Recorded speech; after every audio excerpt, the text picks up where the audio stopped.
the entire world will tell you that having few friends is a problem, that you are closed off, difficult, antisocial. And you spent years believing that, trying to fix yourself, forcing smiles, squeezing your shape into molds that were never made for you. But what if everything you were told about this is completely wrong? What if the isolation you carry is not a character flaw, but the direct consequence of something very few people in the world have? Something you have not yet learned to recognize in yourself? What this video is about to reveal may permanently change the way you see yourself. This is not cheap comfort. It is an analysis that psychology and philosophy have built over decades, and that no one has ever told you in the way you are about to hear it now. There is a paradox at the heart of contemporary civilization that nobody likes to examine too carefully, because what you find when you do is deeply unsettling. Never in human history have there been so many tools to connect people. Never has it been so easy to find someone, talk to someone, follow someone's life in real time from anywhere on the planet. Entire platforms were built on the promise of eliminating loneliness, of creating communities, of closing distances, of making the world smaller and more livable for everyone. And yet, the numbers tell a completely different story. Research conducted over the last decade in the United States revealed something that should have triggered far more alarm than it did. The percentage of adults who say they have no close friends has tripled since the 1990s, and not gradually increased. Tripled. In an era of hyperconnectivity, of social media and dating apps and WhatsApp groups and unlimited free video calls, deep isolation has grown steadily and rapidly. And the data point that completes this picture is even more revealing. Social psychologists have identified that the vast majority of deep bonds between adults form before the age of 25. After that, life, the career that swallows everything, the children who arrive, the routine that hardens everything around it, consumes the space where real friendship would need to grow. It is not that people become worse after 30. It is that the system they live in was not designed to sustain relational depth. It was designed to sustain productivity, to sustain consumption, to sustain the illusion of connection without the real cost that true connection demands. But within that general statistic, there is a specific group that feels this isolation in a way that goes beyond the structural. That feels not only the absence of people, but the absence of quality of presence. That distinguishes, instinctively, viscerally, sometimes painfully, between being surrounded by people and being genuinely accompanied. For these people, the problem is not a lack of social opportunity. It is that the available opportunities rarely offer what they need for a connection to make sense. And when a connection does not make sense, maintaining it requires a cost that cannot be justified. So it does not get maintained. This is not arrogance. It is structure. And to understand this structure, we need to go to Carl Gustav Jung. On first characteristic, you leave meetings, parties, and social gatherings feeling a kind of exhaustion that is not physical, as if you had borrowed energy that was not yours and now need silence to recover what left. The world calls this introversion. Jung called it something far more precise. And understanding the difference changes everything.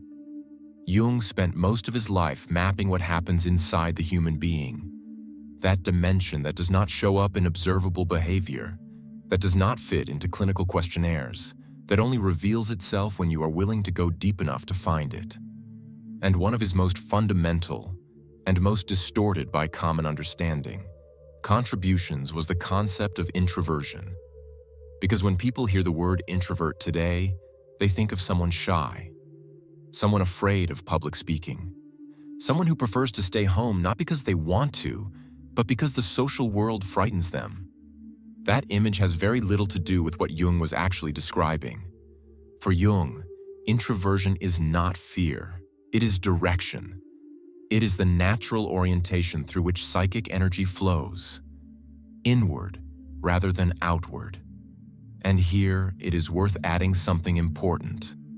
Jung never put people in boxes. He did not say that someone is introverted or extroverted as if those were sealed categories, fixed types, definitive labels. For him, every person carries both movements. What varies is which one predominates, and in what context. To classify someone as purely one type was, for Jung, a simplification that would betray the true complexity of a human being. What he was describing was a tendency, not a sentence, as the extrovert moves toward the world to recharge. Contact, noise, external stimulation, all of this feeds the extroverted mind. The deep introvert functions in a radically different way. They go inward to recharge. And social contact, even when desired, even when enjoyable, even when it happens with people they genuinely appreciate, carries a real energetic cost that must be recovered in silence. Now place that interior in a superficial interaction. Picture that work happy hour where you are physically present, answering questions about the weekend, smiling at the right moments. And inside you, there is a voice that has nothing to do with any of it, that is watching everything from an enormous distance and counting the minutes until it can leave. The deep introvert does not merely get bored in that environment. They get drained on every word that carries no substance, every smile that is nothing more than courtesy, every question for which there is zero genuine interest in the answer. All of it drains energy from a nervous system calibrated for depth that keeps finding only surface. And what does the mind learn when social experience is consistently exhausting? It learns to avoid, not as a conscious decision. As a reflex of self-preservation, the person does not decide to have few friends. Over time, they develop a natural resistance to the kind of interaction that takes more than it gives. And since most available interactions are exactly that kind, the result is the progressive narrowing of the relational circle, until only those who are genuinely worth the cost remain. What others call isolation is, frequently, radical selection. And the difference between those two things is everything. It is not that you do not want people. It is that you cannot pretend that any presence is enough when what you are searching for is a presence that is truly worth it. And in today's world, that is a standard very few people can meet. Second characteristic, you physically cannot pretend to enjoy a conversation that means nothing to you. Not out of rudeness, but because your face, your silence, your energy give everything away before you even open your mouth. People with few friends reveal something about themselves before they even open their mouths. They cannot fake it for very long. I am talking about the everyday social rituals that most people perform without even noticing. The manufactured enthusiasm, the simulated interest, the obligatory smile that means nothing beyond courtesy. The "I've missed you so much" said to someone they did not miss at all. Most people learn to do this automatically. It is almost involuntary. The mind calibrates social behavior to what the environment expects, and the performance happens without friction, without any noticeable cost, without any sense of betraying oneself. For these people, it is simply how sociability works. It is not faking. It is the default mode. For those with few friends, that same process is something else entirely. Arthur Schopenhauer, who was, among other things, one of the most brutally precise philosophers on the subject of human subjective experience, described what happens when a sharp consciousness tries to participate in social rituals that it sees with complete clarity. If the sharp consciousness cannot turn off its perception, it sees the ritual for what it is. It sees the motivation behind the gesture. It sees the emptiness behind the words. And to participate as if it did not see, to perform normalcy in an interaction it reads completely, is a form of violence against its own perception. It is not arrogance to think the people around you are somehow lesser. It is simply that pretending requires a kind of internal conflict that consumes energy in a disproportionate way. Every time you smile at a joke you did not find funny, every time you express interest in something that is completely indifferent to you, every time you answer "I'm fine" when you are not, because you know the question was protocol, not genuine interest. Each of those moments has a cost, small, almost imperceptible, but cumulative. And over time, the mind does the math that any efficient system does.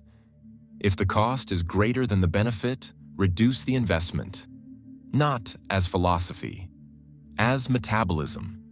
And the result is a person who cannot sustain relationships that depend on continuous performance, because the price of that performance is their own authenticity, and that is too high a price to pay.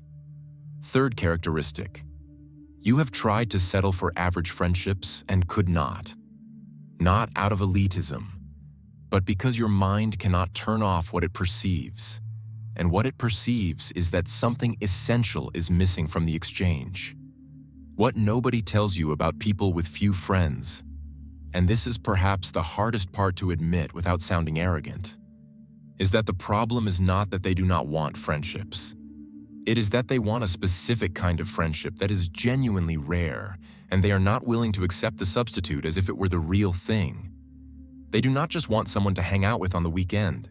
They want someone who shows up when the ground disappears, not out of obligation, but because they truly care. They do not want to talk about what is trending on Netflix or about the latest celebrity meltdown. They want someone who can sit with them in the questions that have no answers, about time, about meaning, about the weight of existing in a world that rarely makes sense. They want someone who not only tolerates their depth, but brings their own depth to the table. That kind of person exists, but they are rare. And Jung offers a key to understanding why that rarity deepens over time. At the process of individuation, the central concept of Jungian psychology, is the journey through which a human being gradually becomes more wholly themselves over the course of a lifetime, integrating the parts that were denied, recognizing the shadows that were repressed, developing an identity that does not need external approval to sustain itself. It is the process of becoming real, in the deepest sense of the word. And what Jung observed, with a mixture of admiration and melancholy, is that the further someone advances in that process, the fewer people can keep up with that path. Not because the individual becomes arrogant or intolerant, but because the level of awareness required to be in genuine communion with someone who is walking toward themselves becomes progressively higher. If the conversations that once satisfied no longer satisfy, the relationships that once seemed sufficient reveal their emptiness, and the circle narrows, not through deliberate exclusion, but through a growing incompatibility between what you have become and what most available people are able to offer. It is lonely to grow inward. There are few maps for that territory, and the people who find you there are rare. But when they appear, the recognition is immediate. Like two people who have finally found someone who speaks the same language, the one that does not need to be translated. But there is something that happens in that process that most people will never discover. Something that remains completely invisible until you understand the exact mechanism through which people like you push others away without meaning to, without realizing it, and often without having done anything wrong. And that mechanism changes everything once you finally see it. Fourth characteristic: people pull away from you without being able to explain why.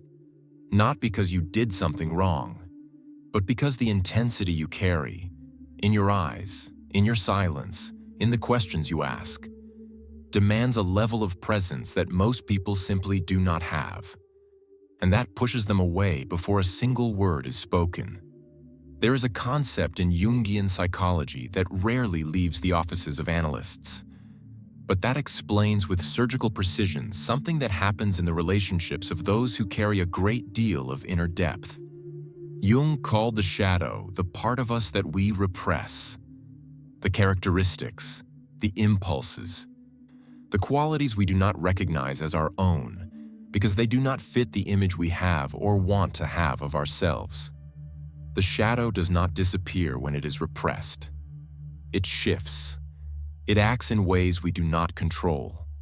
And it projects onto the external world what we cannot integrate internally. For deeply introspective people, the shadow frequently manifests as unfiltered intensity.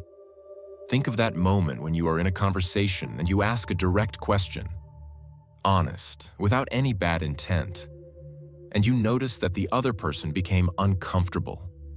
You do not understand why. The question seemed obvious to you, but to them it went too deep, too fast. That is the shadow in action. They hold eye contact a beat longer than most people find comfortable. They ask questions that go deep when the other person expected to stay on the safe surface of casual conversation. They sit in silence at moments when the silence carries a weight that most people do not know how to hold. And that silence, that weight, that presence, creates around them a field that functions as a natural filter. It is not intentional. It is not a strategy to push people away. It is simply that when you carry a dense inner life, it leaks. The intensity that lives inside you does not remain perfectly contained behind a well-behaved social persona.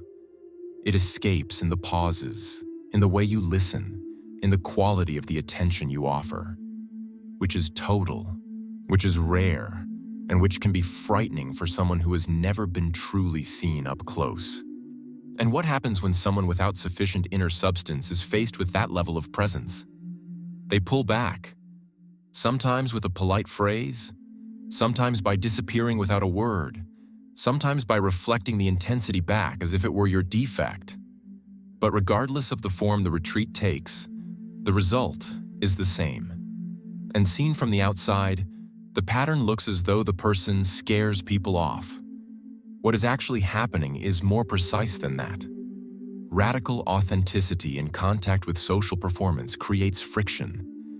And the easiest resolution for that friction is distance, resolved by whoever has less to lose in the contact, which is almost always the shallower side of the relationship. Fifth characteristic, you want connection, deeply. But when the time comes to take the first step, and something locks up, not out of shyness, not out of disinterest, but out of a resistance you cannot quite name. There is a confession that many people with few friends carry in silence, one they rarely express because it sounds contradictory to everything else. They want connection, deeply. They did not choose isolation as a life philosophy or as an aesthetic. There is no romance in isolation when it hurts. And sometimes it hurts a great deal. But when they try to take the first step toward a new bond, something happens.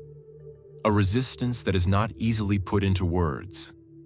A feeling that the social approach ritual, the small talk, the performative interest, the slow and calculated revealing of layers of oneself to test whether the other will stay or leave, is nearly impossible to get through. Not for lack of willingness, because of a fundamental incompatibility between what the ritual demands and what the nervous system can sustainably provide. Schopenhauer had a formulation that, removed from the context of his systematic pessimism, offers something useful. The cost of existing is more visible in those with greater consciousness. Not because existence is crueler to these people, but because they feel with greater resolution what others manage to numb. The distance between what they wish it were and what it is. The gap between the connection they imagine and the connection the world ordinarily makes available.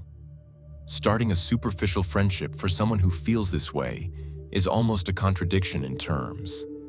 Why build the foundation for something you already know will be too small for the life you carry inside? And the desire for connection does not disappear. But the calculation of cost versus benefit rarely balances out. So the person remains in their inner world, which is rich, which is real, which never runs dry, and waits, not with resigned passivity, with a patience that is at once their greatest strength and their greatest obstacle. Sixth characteristic. You sense things that others do not notice. The discomfort behind a smile, the insincerity behind a compliment, the tension in a room before a single word is spoken. This is not paranoia. It is a nervous system calibrated differently, and it has a name. Have you ever noticed that certain people seem to feel the atmosphere of a room before a word is said? That they pick up on someone's discomfort before it shows up in a gesture or expression? That they detect the insincerity behind a compliment with a precision that feels almost supernatural? This has a technical name: emotional hypersensitivity. But the technical name does not capture what it is like to live this way from the inside. Hypersensitivity is not fragility. It is bandwidth. It is the ability to process simultaneously and involuntarily far more emotional information than most people can. The smile that does not reach the eyes. The half-second hesitation before a response that should have been immediate. The tension in someone's shoulders as they say they are doing fine. These signals arrive with total clarity for a hypersensitive person, while most people do not even register that they exist. This makes them extraordinary in relational depth. When they are present in a conversation, truly present, the quality of listening and perception they offer is rare. They are the people someone calls at 3 in the morning because somehow they sense that they will understand what cannot be articulated.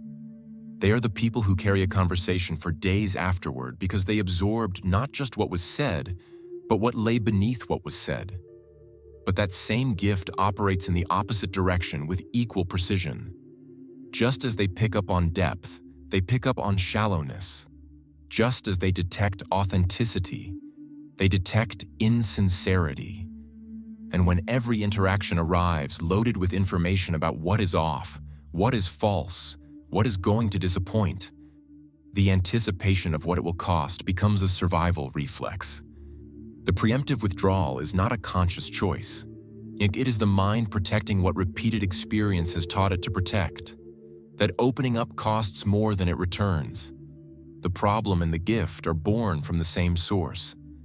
You cannot separate the capacity to feel deeply from the vulnerability of being hurt deeply. They are the same thing, just in different directions. And there is a dimension of hypersensitivity that is rarely discussed because it is the hardest to admit. It does not only affect how you receive others, it affects how you receive yourself. Hypersensitive people frequently subject themselves to self-criticism of an intensity that would be considered cruel if it came from someone else. They replay conversations hours later looking for the moment they said the wrong thing. Now, they analyze the other person's silence for signs of disapproval that sometimes exist and sometimes are projection. And the difficulty lies precisely in telling the two apart. This creates a state of permanent internal vigilance, a monitoring of the self that never fully shuts off. And when that monitoring is brought into relationships, it becomes a burden that is difficult to sustain for the person and for those around them. Because anyone who spends time around someone in a constant state of emotional alertness feels the weight of that, even without naming it. The interaction becomes dense. The lightness that most people expect from a casual bond simply is not available. And the other person pulls back. Not because the hypersensitive person did anything wrong, but because the intensity of the energetic field created by that vigilance is hard to hold without carrying an equivalent density yourself. I know it is difficult to hear this, because it means that this part of you that you have worked so hard to hide, control, and shrink is not simply going to disappear. Hypersensitivity does not reach a finish line where it transforms entirely into a gift without cost, but it can be inhabited differently, not as a weakness to be concealed, but as an instrument to be calibrated. What changes is not the sensitivity. It is the relationship you have with it. For more on that development, check the pinned comment for our exclusive material that can help you. Seventh characteristic. When you care about someone, you truly care. The kind that shows up in the crisis, Now, that does not vanish when things get hard. That remembers what the other person said months ago because you were genuinely listening. And that loyalty rarely finds its match. When people with few friends finally bond with someone for real, and it does happen, even if rarely, what emerges has a quality that almost never comes up in discussions about social isolation: an absolute, non-negotiable loyalty. Not the convenient kind, the kind that exists as long as it costs nothing. The kind that shows up exactly when it costs the most. When things are falling apart, when silence would be easier, when walking away would be the obvious choice. This is the person who picks up the phone at 3 in the morning without complaint. The one who remembers, years later, something you mentioned in passing, and who reveals in doing so that they were truly listening. The one who holds what you shared as if it were sacred, because for them, it is. The one who does not disappear when things get complicated, because for them, the real bond is precisely what survives the complicated parts. This loyalty is not a relationship strategy. It is character. It is the natural expression of someone who takes bonds so seriously that they cannot treat them as disposable. But Jung would identify here a mechanism that turns this gift into a source of significant cost: projection. When someone is deeply loyal, they tend to project that loyalty onto others, to see in the bond the same seriousness they feel, to expect the other person to match their depth of commitment. And when that does not happen, when the bond that seemed solid reveals its fragility, when the person who seemed trustworthy disappears at the first real difficulty, when the mirror breaks, the disappointment is not simply sadness. It is a world-shattering event. Each disappointment of that kind leaves a mark. It rewrites the map. It reinforces a belief already present, that deep connections are rare to the point where they may never appear in the form you need. And the isolation that follows is not childish hurt. It is a conclusion drawn from real evidence, processed by a nervous system that feels everything with an intensity too strong to let anything just slide by. The loyalty remains, but the circle of those who receive it narrows, becomes more guarded, harder to reach. Not by decision, by learning. And the cost of this is immense, paid in silence, in solitude, in years of a depth that never finds somewhere to anchor. 8th characteristic: you are never truly bored when you are alone. There is an internal world so dense, thoughts, connections, reflections unfolding without end, that silence is rarely empty for you. For most people, this is incomprehensible. While others seek stimulation in the noise of the world, in parties, in groups, in parallel conversations running simultaneously across multiple screens, people with few friends frequently inhabit an inner universe of a richness that is genuinely difficult to communicate without sounding pretentious. And the problem is not the richness itself. It is that the world rarely offers space to talk about it without it coming across as eccentricity or avoidance. Thoughts that unfold in unexpected directions, sometimes for hours, without anyone on the outside noticing that something is happening. A symbolic inner life where everyday objects carry weight beyond the immediate, where a dream can occupy an entire morning not as distraction, but as genuine material for reflection, where a phrase encountered by chance reverberates for weeks because it struck something that had no name. An imagination that does not merely invent stories but inhabits possibilities, other lives, other worlds, other versions of the present. Schopenhauer saw in this capacity for inner self-sufficiency something he called a mark of intellectual superiority. And it is immediately necessary to unpack what he meant by that. Because what he was not saying is that these people are better than others. And what he was saying is that they are more self-sufficient, that they depend less on external stimulation to feel whole, that the void others fill with noise and company and packed schedules, they fill with the life that happens within. For those who inhabit this world, silence is not absence. It is presence of a different quality. Solitude is not emptiness. It is the space where thought can finally move without being interrupted, where feelings can unfold without immediately needing to be articulated for someone else's consumption, where you can exist in a way that does not need to be performed. And when someone discovers this, when they realize that inside themselves there is a world that does not run dry, the urgency for company of any quality naturally fades. What remains is the desire for company of the right quality. And that is something completely different from loneliness. But it is necessary to be honest about the other side of this as well. Because inner richness, when it finds no outlet, when it has no one to talk to, no space for expression, when it remains completely contained, begins to create a specific internal pressure. Like a text that is never published, a song that is never played, a conversation that never happens because the right person never came. There is a particular weight to having so much inside and so little place to bring it. And this is the point at which a rich inner life can become, paradoxically, a trap. Because the richer it is, the harder it becomes for anything external to seem interesting enough. The available world feels too small for the inner world you inhabit.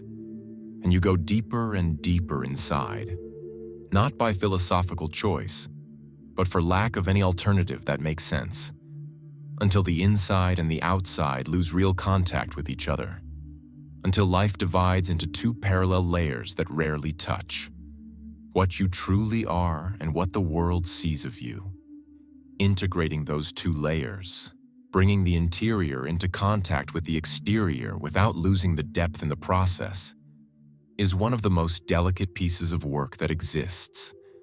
And it always begins with the recognition that both layers are real, that you do not have to choose between depth and presence, that it is possible to exist in a way that what is inside eventually finds somewhere to land. And what comes next is probably the most important part of this video, because it touches the mechanism that prevents that from happening. The specific obstacle that keeps deep people invisible to the world, even when they are desperately trying to be seen. Stay until the end. Ninth characteristic. You want to be seen, but you are terrified of being truly seen. Not the fear of public exposure, the fear of showing what is really inside and discovering that the other person cannot receive it. Behind all that depth, all that inner richness, all that intensity that makes the world feel denser and more alive than it is for most people, there is a fear that few people admit, not even to themselves, because admitting it would make it real. The fear of being truly seen, not the fear of being observed, or of public exposure, or of generic social judgment.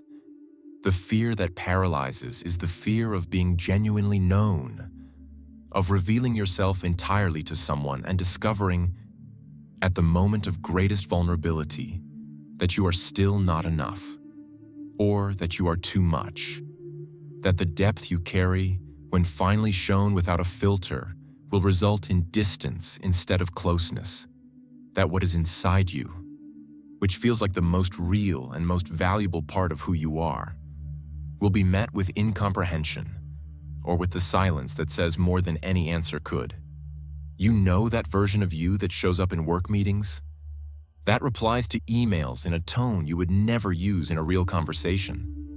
That goes to an acquaintance's birthday party and makes that light, polite, completely hollow small talk, while somewhere inside there is a person thinking about completely different things. Jung had a name for that. He called it the persona, the social mask we build to navigate the world without total exposure. There is nothing pathological about a persona. Every human being has one, and it is necessary. The problem arises when the mask is worn too long, when it fuses to the face so completely that the person themselves forgets there is something behind it. When the persona becomes the identity rather than the interface between the identity and the world. For people with a very rich inner life, the persona becomes especially thick. especially necessary, especially difficult to take off. Because revealing the true self, with all its strangeness, its intensity, its contradictions, its unapologetic depth, requires the trust that what is behind the mask will be received with care. And that trust is precisely what rarely appears. So the mask stays on, and behind it, the true self keeps existing, too real to disappear, too guarded to be reached. And the distance between what you truly are and what the world knows of you becomes, over time, one of the most particular forms of loneliness that exists. Not the loneliness of being without people, the loneliness of being among people who know your persona but have never come close enough to what lies beneath. Few people arrive at adulthood with this structure of isolation without earlier experiences having helped build it. A rejection in childhood that never received an adequate response. A group of teenagers that had no real room for someone who thought differently, felt differently, existed differently. A bond that promised depth, created expectation, and delivered abandonment. These experiences are not merely painful memories stored somewhere in the past, and they become learned patterns, blueprints for what to expect when you get close. Anticipation programs that the mind uses to predict, based on history, what will happen when you take the risk again. And the brain is, above all, pragmatic. When it learns that closeness consistently leads to loss, whether rejection, abandonment, or the slow disappointment of a bond that promised more than it delivered, it begins to treat closeness as a threat, not as conscious reasoning, as a reflex. That stiffening you feel when you start to like someone and immediately pull back. That distrust that surfaces exactly when a relationship starts to get too close. That tendency to find flaws precisely when something seems to be working, as if the mind is self-sabotaging to avoid reaching the point where it will really hurt. All of this is the nervous system applying what it has learned, protecting where it was wounded, avoiding what it has come to associate with danger. And I completely understand when this feels too heavy to revisit, because it is not easy to look at what stayed behind and realize how much it still governs the present. Adult isolation, seen from this angle, is not a choice. It is protection that has calcified. A strategy that worked in a specific context, that preserved something when the risk was real, and that the mind never updated because it never found enough safety to test whether it was still necessary. And the work of dismantling that, of revisiting what stayed without letting it continue to write the future, is among the deepest and most courageous things a human being can do. Not because it is heroic, yet because it is simply very difficult to touch what hurts to see if it still hurts the same way. 10th characteristic. You have tried to explain how you feel to someone and realized, mid-sentence, that they were understanding the words but not the experience. And you learned over time to translate, to package what you feel into formats the world can receive. And in that process, you gradually lost something that has no easy name. One of the most silent and most constant forms of pain that exists, and one that appears almost universally in people who carry this profile, is the feeling of speaking a language that no one around them truly understands. And it is necessary to be precise about what that means, because it sounds like arrogance, but it is not. It is not that the words are different. It is that the weight they carry, and the layer of experience and meaning that exists behind everything said, simply does not arrive intact on the other side. You try to explain how you feel, and the other person understands the words, but not the experience. You share something that moved you deeply and receive a polite, "That's interesting," that reveals, gently and without any intention of hurting, the gap between what was transmitted and what was received. Over time, you learn to translate, to package what you feel into formats the world can receive without pulling away, to reduce what has volume, flatten what has texture, simplify what carries layers. And in that constant process of translation, you gradually lose something of the original experience.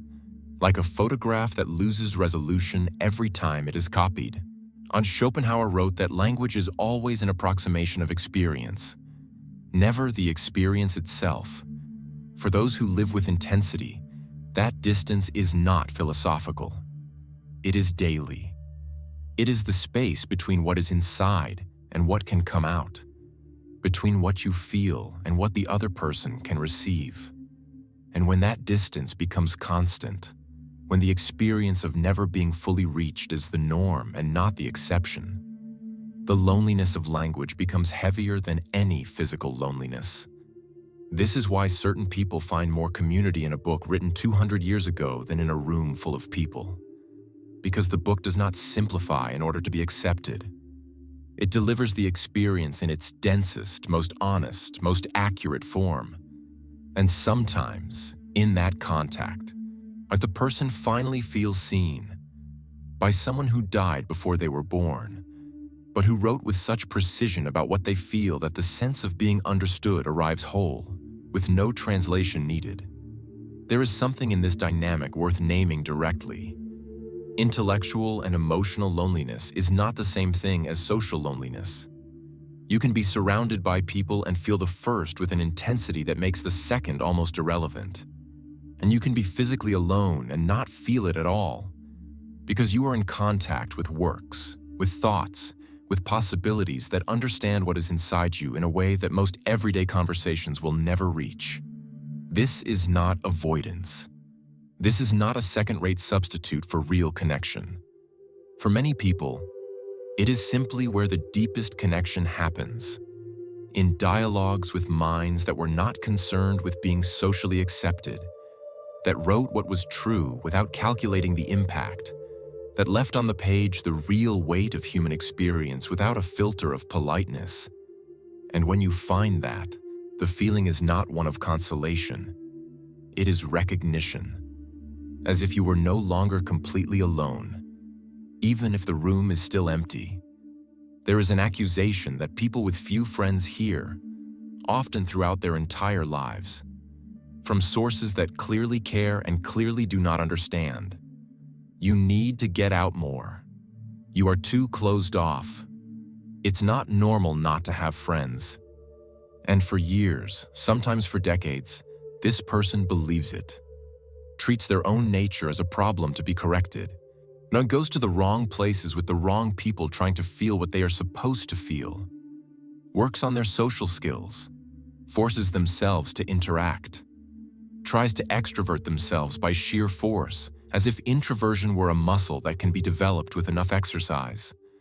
And what they find at the bottom of all that effort is exhaustion, because you do not change the direction of your interior by willpower alone. You can perform extroversion, you can learn the gestures, you can rehearse the responses, you can go to events and smile in photos. But the cost of that performance is paid internally, in a currency that does not show up in visible records. Energy consumed, authenticity eroded, a specific kind of tiredness that rest does not cure because it is not physical.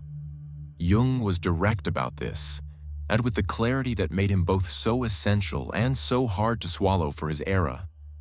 The process of individuation begins with a rupture. The rupture with the image the world built of you, the one you adopted as your own in order to survive. Becoming who you are requires, before anything else, that you stop apologizing for being who you are. This is not a declaration of war, nor a refusal to grow. It is the simple and profoundly difficult recognition that your way of being in the world, even if it is the quieter way, the less popular way, the less understood way, is legitimate. It does not need correction. It needs understanding. And that is a completely different thing. The pathologizing of deep introversion does not create socially healthier people. It creates people at war with themselves. And a person who spends energy fighting their own nature has nothing left over to build real bonds. There is no room. There are no resources. There is no kind of presence that true connection requires. But there is something even subtler and more corrosive that happens in that process of fighting one's own nature, something that is rarely mentioned. When you spend years trying to transform yourself into what you are not, being educated about your relational failures, being encouraged to be more outgoing, being taught that what you feel is inadequate, you internalize the criticism.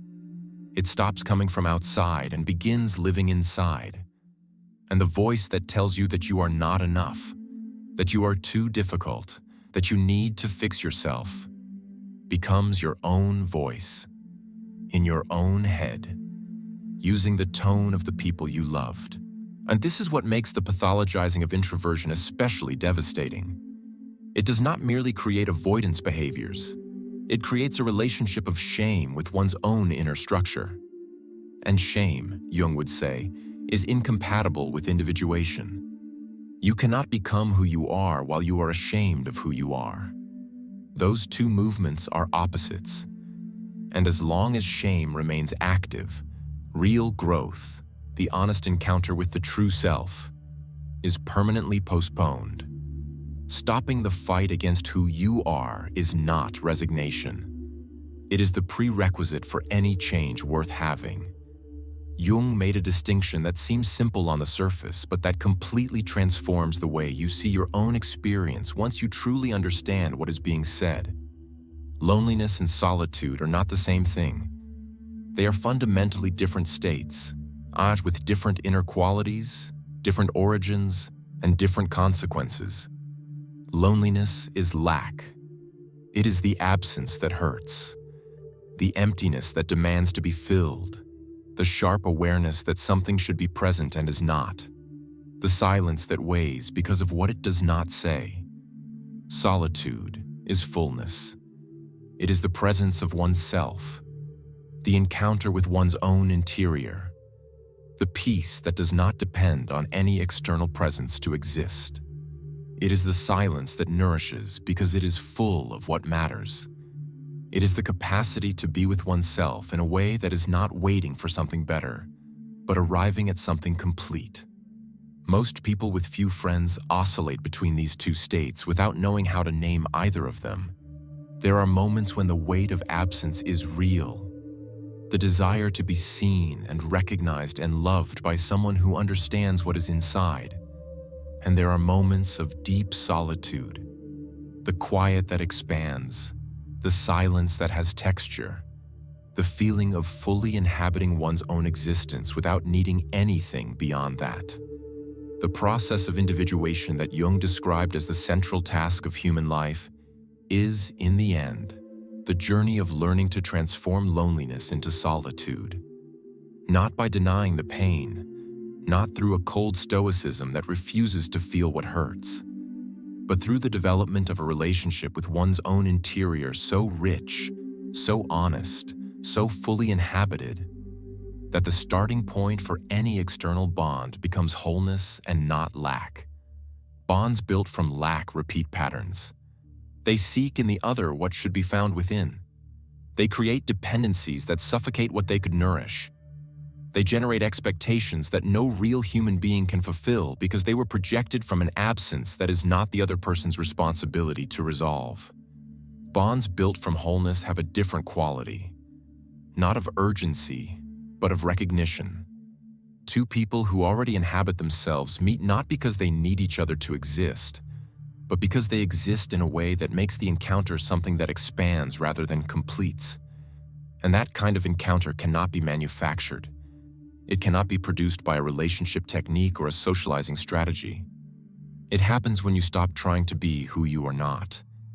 And the right people, those who also live with depth, yet to begin to appear in a field of vision that was previously occupied by the attempt to adjust to what the world demanded. Let us close with what this video has been saying from the very beginning. But that needed this entire journey to be heard in a way that does not come across as cheap consolation. Having few friends is not social failure. It is not a character flaw.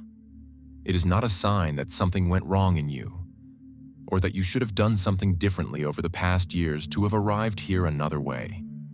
It is, in many cases, the most honest possible result of a life lived with real depth.